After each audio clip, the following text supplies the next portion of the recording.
Welcome to today's event where we have the pleasure to present GreenMobility. To help us through today's presentation, present the result, and answer questions in the end, we are joined by CEO Kasper Gjedsted. In today's presentation, we will cover the H1 report you sent out last week, following also a guidance upgrade during the summer. As always, there's a box down below. Do feel free to ask questions. We will run the presentation and take the questions in the end, but do feel free to fill in questions down there. Also, do feel free to do it in Danish. I will try and translate to the best of my ability. But for now, I will hand the word over to you, Kasper. Thank you very much, Michael. After this small disclaimer, just a quick intro to me for those of you who haven't met me before. I come from the traditional car rental industry. I was very young. At a very young age, I took Sixt from 17 million to 100 million in revenue in 4 years time and profitability throughout all of the years. I did the same for Avis, transformed that company from a loss-making company 5 years in a row to making the biggest profit in just 18 months, and also going from 2,300 vehicles to 5,000 vehicles in the same time. Then I've been in the software industry. I've been working for AP Moller Maersk, and then in 2023, early 2023, I came to GreenMobility. And for those of you who don't know anything about GreenMobility, it's a car sharing company, car rental company, a digital car sharing company, I may say. You can rent our cars just by having an app in your hand. You can stand next to the car, swipe on the app, open the car, drive to wherever you need to go.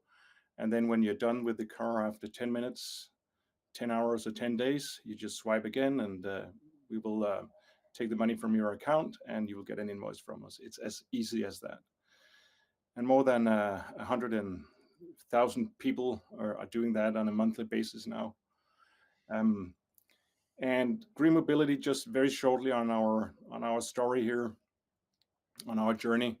When I came in March of 2023, GreenMobility was an international car sharing company with an international growth strategy. But we changed that over 2023. The textbook international growth was no longer valid because of the interest rates going up and all the things that happen in the world with inflation and so on. So we changed the strategy and moved all of the cars from the international markets, closed down our subsidiaries in order for us to focus just on the Danish market.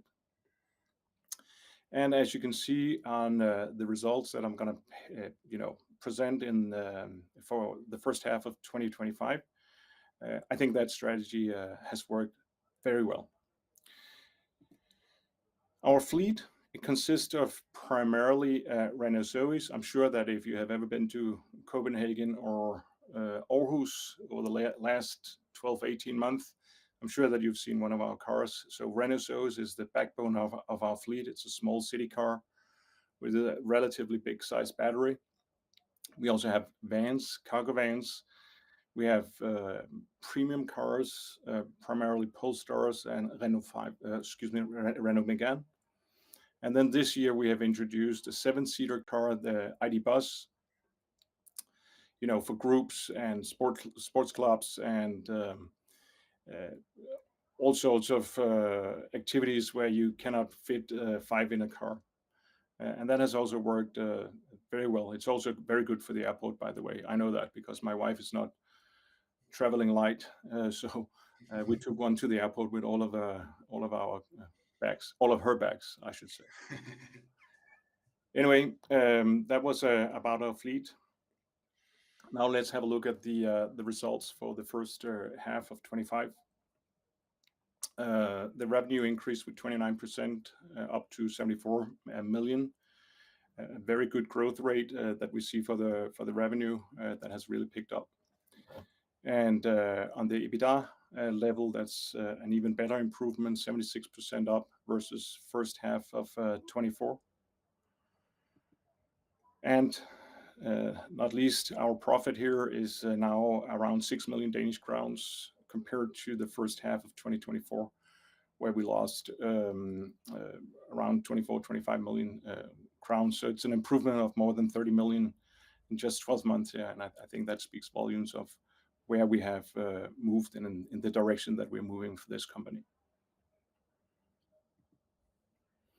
So if you just look at some of the highlights, I just mentioned the increase in revenue, 29%. I mentioned the 76% increase in EBITDA, which is a result of this change of strategy and our ability to implement the strategy. I mean, our operations has become much better, much leaner. We have a laser focus on our costs, and we can see that the cost of acquisition of customers is also going in the right direction. So I think we have a very well-driven company now. I still think there's a lot of opportunities to make it even better. Maybe we get a chance to talk about that a little bit later here in the presentation.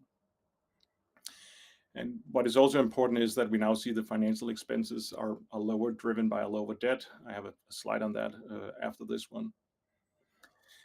But combined, we were able to raise the lower end of our financial guidance for the whole year on July the 8th that we communicated to the market there. So really, really good, strong cash flow development from operations, as you can see as well, up more than 15.5 million compared to last year. Also a very, very big positive change in that. And then one other, I think, noticeable event is also that we had a court case. We had a claim from the minority shareholders in the Belgium company that we decided to close down, that decided to run a legal case against us.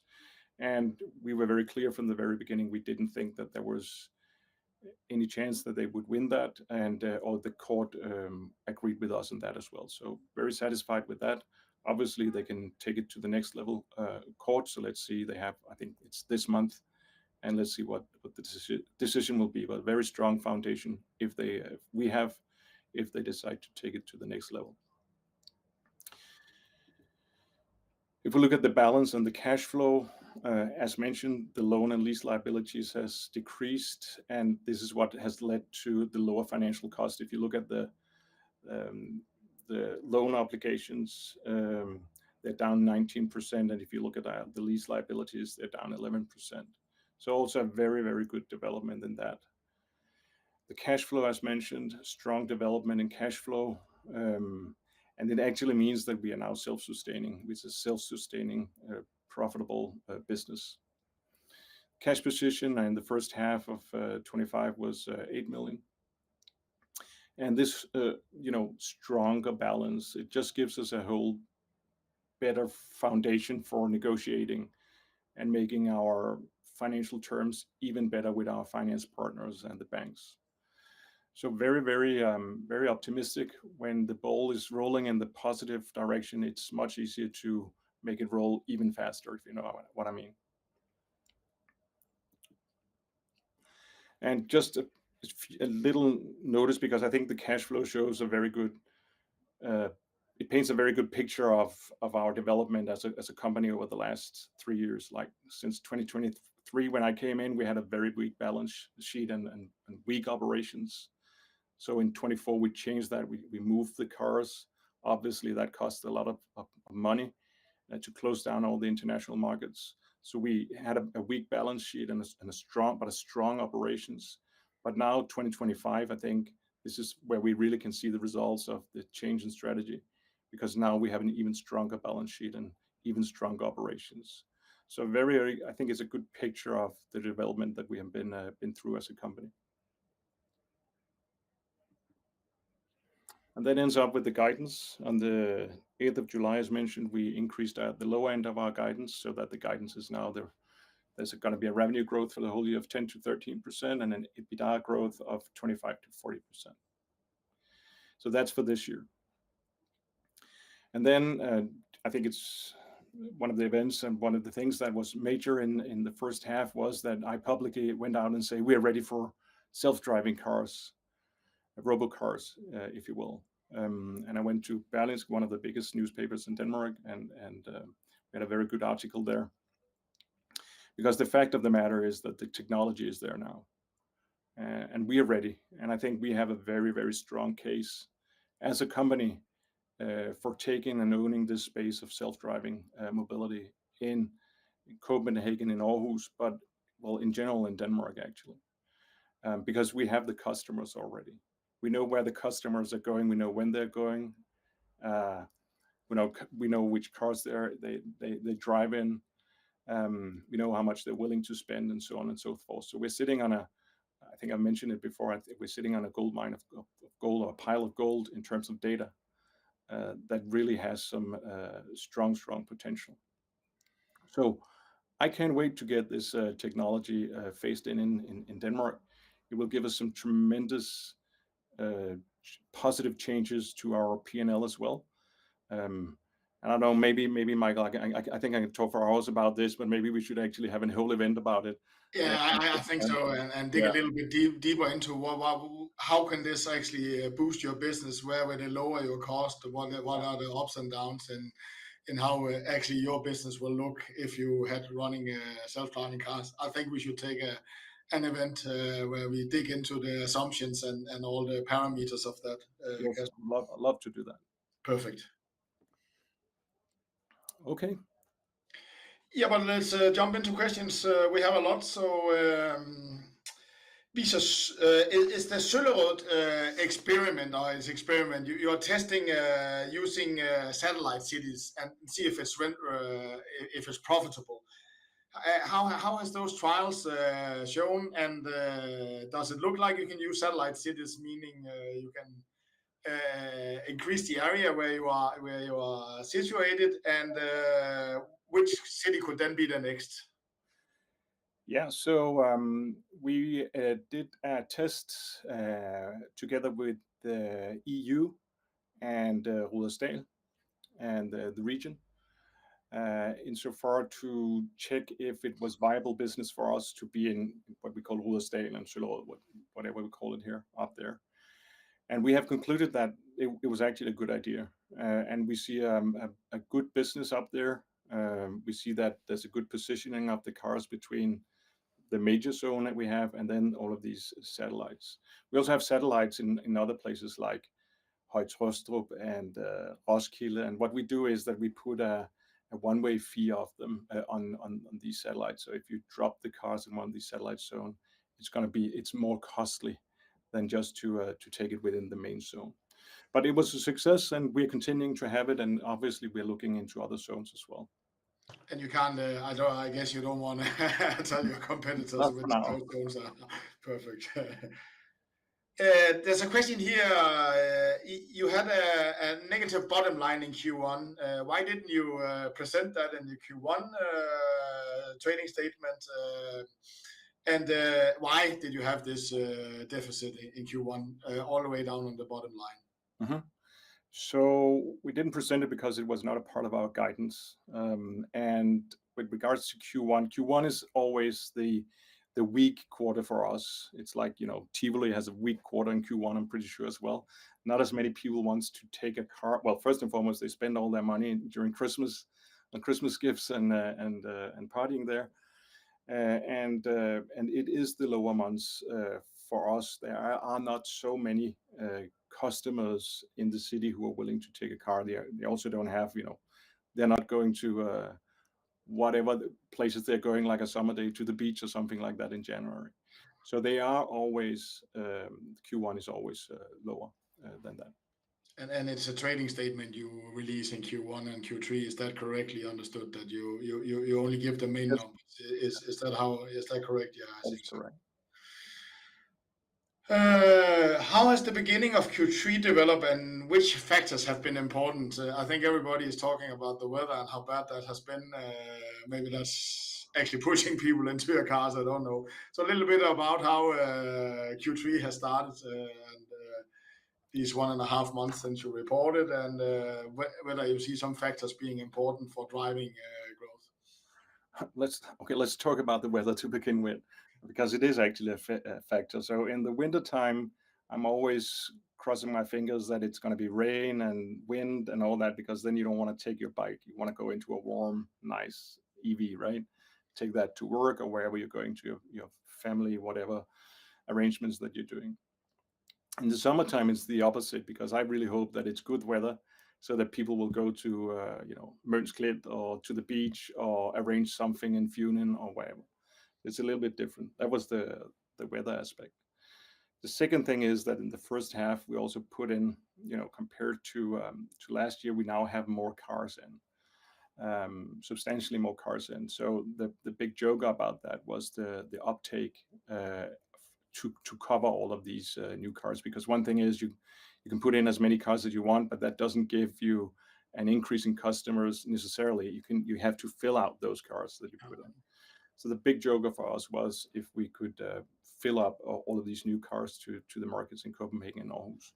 And I think we have succeeded in that. I think our growth numbers for the first half here shows that. And you want to allude a little bit about how it has went since the end of the second half, July and this of August. I know you can't give us any figures, but is it running according to expectations or? I think it's too early. I mean, the summer is not over yet, and so I prefer to wait until the summer is over. I mean, today I think it's 25 degrees and the sunshine outside of these office windows. So let's wait for the summer, and we might come with an update there. Perfect. And what is driving the customer growth? Do we have any idea what is driving in customers to your platform? Can you see that somehow? What is actually driving this? Yeah, I think we have become even better at utilizing the vast amount of data that we have here. So we have become better at selling more to the existing customers based on the data that we have, all of the data that we have. We have millions of trips, millions of customer data. We have become even better at doing that, also automated. We've been doing a lot of automation for our communication. We have full control of the cost of acquisition of the customers versus the lifetime value and so on and so forth. The search engine results are quite unique. If you are doing the search engine search on words like car rental, car hire, whatever in Danish or in English, GreenMobility is at the very, very top of that, which is quite unique compared to some of our competitors, which are the old-fashioned car rental companies and also the other car sharing companies. We are number one, without comparison, have the best positions in Google, and that's worth a lot of money. That's worth a lot of money and a lot of new customers. Perfect. Do you have total freedom to decide the prices of the car trips, or are they kept somehow or regulated by the cities you're in, Copenhagen and Aarhus? We have total freedom. One of the things that I actually want to do is to change the prices more regularly. Our current software platform is not working well in terms of that. And I can comment a little bit about that platform as well. But the current platform we had is not good at regulating prices. It's very, very stiff system. But the new platform that is coming, hopefully very soon, I think I promised it before the summer. It's unfortunately seen some delays. That will enable us to steer the prices much more based on the demand situations, throughout the day and throughout the week and throughout the months. Perfect. But as I understand you are not kept by. It's not like taxis or anything. You are not regulated by. No. Then there's a little bit about a listener in on the last podcast didn't understand how the competitive situation are, whether you are the sole car sharing company operating in Copenhagen or do we have some small competitors? So if you can kind of paint the picture on the competitive situation, which I know there's competitors, are they big and which operating model do they drive? Yeah, I usually say we have a lot of competitors. So direct competitors, we have, for example, Hyre, who's also a car sharing company. They're owned by Møllergruppen or Moller Group in Norway, which is a very, very big financial heavy competitor that we have from Norway. They're operating on what we call a fixed base scenario where you have to pick up the car and return it to the same location.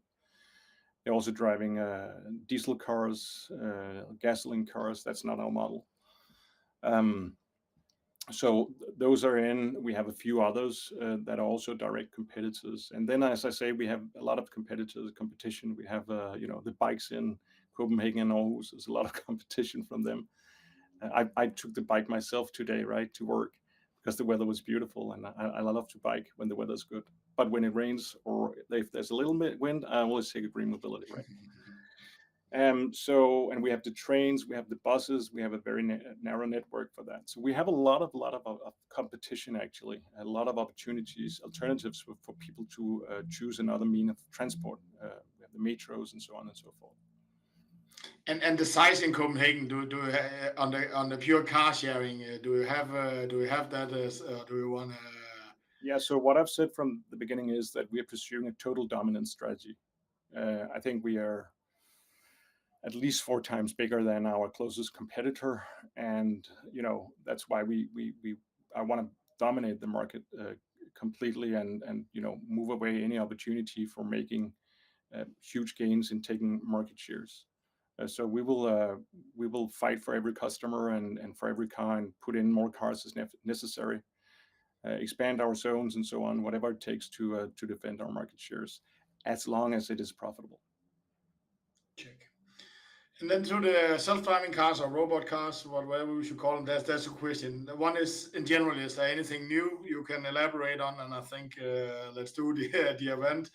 And then also, what's the next step for your self-driving cars? The next step, strategic step for you, is that choosing a partner? Is that the next natural step? And could it give meaning to have more partners, or should you choose a technology platform? Well, we're working a little bit behind the scenes here, because what we are actually waiting for is not the technology, and it doesn't really matter about the partner per se right now. What matters is the legal framework that is not done by the EU and by the national parliament in Denmark and by the municipality and the Ministry for Road Transport and so on and so forth. We need that legal framework, and that unfortunately can take some time, because as I mentioned, we are ready from our side. The technology is ready, and in terms of technology, I think there are 2, maybe 3 models, but the two predominant models that we see right now is that the OEMs are delivering a self-driving car completely, which is born self-driving, and the other model is where you are teaming up with a supplier that is delivering the lidars, the software, everything that is needed, and then you install it in your existing fleet or in a new fleet, which actually makes it totally a brand or OEM agnostic for us. So we have a lot of opportunities, and from a cost perspective, we can see that the development in cost for example, the lidars, the radars that you have to put on the roof to give you a 360 view, is also coming down dramatically these years. So, I mean, if we have to wait a couple of years, it only speaks in favor of the cost side, because the costs are coming down. We will see more producers, more suppliers in this space as well, for the software, for the hardware. So, I mean, we have reached out to the major players. We are ready whenever the municipality, the parliament, and the EU Parliament are ready. But I don't expect that to be this year or next year per se. But it could go faster than anyone envisages. All of a sudden, it could be there, and then we are prepared. And are you lobbying for it somehow? Yes, Meeting with the politicians? we are indeed, because this is, as I mentioned before, when we look into the simulations on how this can impact our P&L, I mean, the results will be outstanding. So it's something that we really, really want to do. And I can't wait. Check. Is the Denmark only strategy permanent? It is for now. I think it's only a couple of years ago that we changed our strategy from this internationalization strategy to focus on Denmark only. So that's how it is for now, and that's what we have communicated. Check.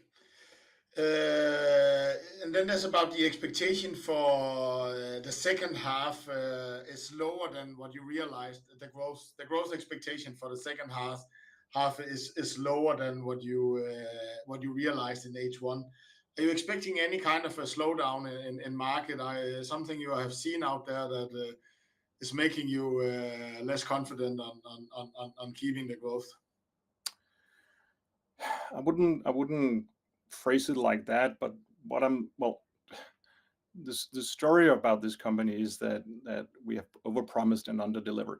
I mean, before my time, that's the fact, right? And everybody who knows that, everybody who's in this meeting who's been with us for years, they know that.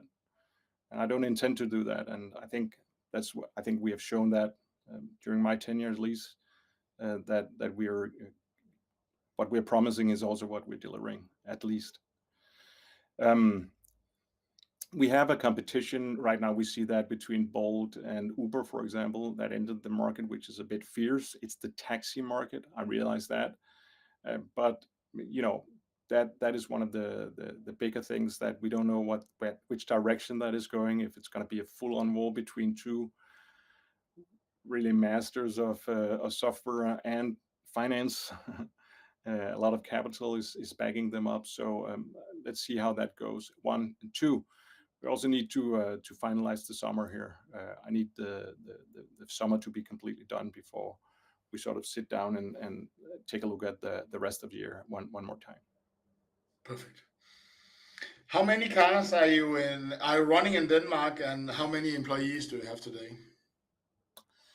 So we have around 1,400 cars, and here, if we look away from our service center, we are only 12 people in the administration today.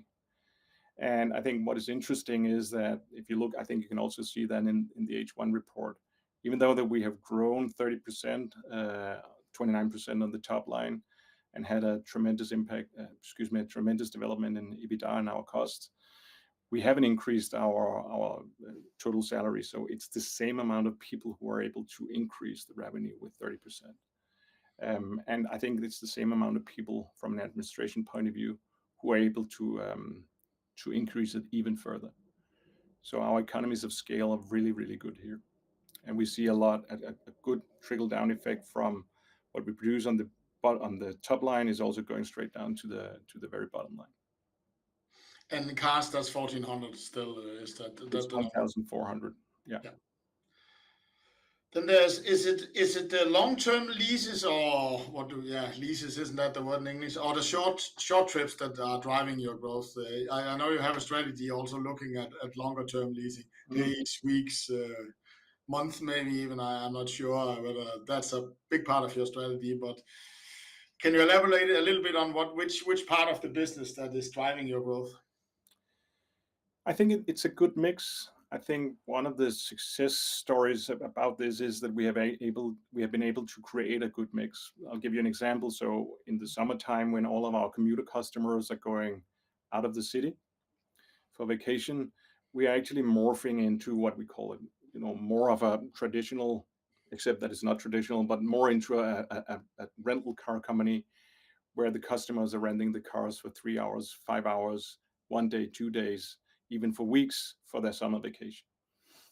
So I think this mix is pivotal to the success that we've seen in H1, that we can take up some changes in demand over the year, and then we can substitute that with other types of customers, and that has been very strong. Perfect. Then there's a question to your balance sheet. I don't know whether you have the figures in front of you. Your total debt, and how much are you paying off of that debt per month? I don't have that on top of my head, but we have on the 27th of August, we have a live event actually where everybody's welcome, and where our CFO is also present. So that's where we can talk about the more nitty-gritty stuff in terms of that. So everybody's welcome on the 27th of August. Is there a way you can cap the risk you run on the resale price of the cars you get rid of?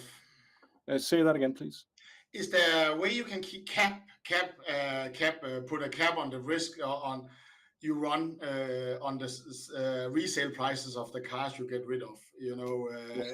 Is there any way where you're capping the risk of running a fleet? Yes. So I can tell you that we have a mixed fleet. All cars that we have taken in after I got in, we have actually sort of insurance built into that. So that the residual value insurance, as I call it, it's an agreement where there's a buyback at a certain price. So we can never go below that price. So that's one way of mitigating it. That being said, I also think that we have a very good and conservative write-off strategy, and the residual values that we are looking at when the leases are ending are very conservative. I mean, it's hardly the value of the battery that we have put in there. So we have a good development in writing off the cars, and also when they near the end of time in our fleet, I think we stand on a very strong ground in selling them. And also to that, mitigation on that is that we're not selling 1,400 cars, overnight. It's a long process, because we have a lot of the same white cars, and that's not good for reselling those cars. So it would be a long process. It's the same as an airline company. They're also not changing their fleet overnight. If all planes are changed, it's a long stretch, and that's the same that we are doing with our cars. And I guess another strategy could also be lifetime prolongment. So you have a better way of. I also seeing that. I working with that. I don't know whether that's possible on cars. Prolonging the running lifetime of your car, because as we can see now, they run in cash, so they must have a value. Yes, but you're so right on that. It's also something that we're looking at. I think one of the big changes to the whole setup of ICE cars, internal combustion engine cars versus electric cars, is that electric cars just runs much more and much better when they're aging.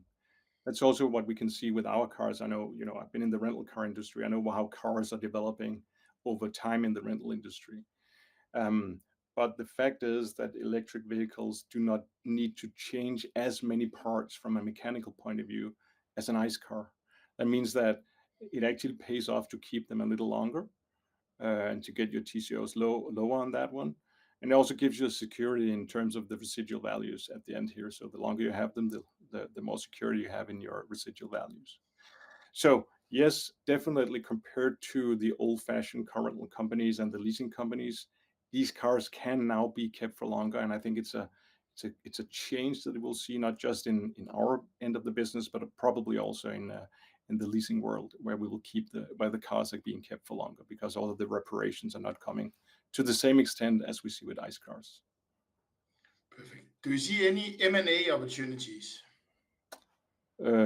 Probably it's not something that I have any comments on for this. And it's not whether someone is bidding on you. Are you also looking at M&A opportunities? Is it a part of your strategy, or would you like to grow organically?